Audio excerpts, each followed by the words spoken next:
சென்னை, கொல்கத்தா, டெல்லி, மும்பை உள்ளிட்ட நகரங்களில் நாம் சுவாசிக்கும் காற்றில் நுண்ணெகிழிகள் பரவியுள்ளதாக ஆய்வறிக்கை ஒன்று எச்சரித்துள்ளது.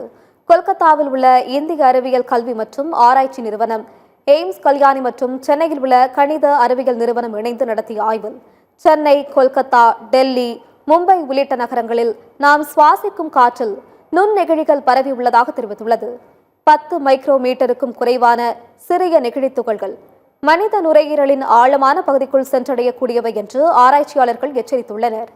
சென்னையில் தியாகராய நகர், பாரிமுனை போன்ற பகுதிகளில் எடுக்கப்பட்ட காற்று மாதிரிகளில் 1 கனமீட்டர் காற்றில் சராசரியாக 4 மைக்ரோகிராம் நெகிழித்தூள்கள் இருப்பது கண்டறியப்பட்டிருக்கிறது. இவற்றை சுவாசிப்பதால் புற்றுநோய், சுவாச கோளாறுகள் உள்ளிட்ட 72 வகையான நோய்கள் ஏற்படும் ஆபத்தை அதிகரிப்பதாக நிபுணர்கள் தெரிவித்துள்ளனர். ஒரு நபர் சென்னையில் தினசரி சுமார் 190 நுண்ணெகிழி துகள்களை உள்ளிழக்க நேரிடும் என்றும், இவை உடலில் குவிந்து பல்வேறு பாதிப்புகளை ஏற்படுத்தும் ஆபத்தை உள்ளடக்கியவை என்றும் நிபுணர்கள் எச்சரித்துள்ளனர்.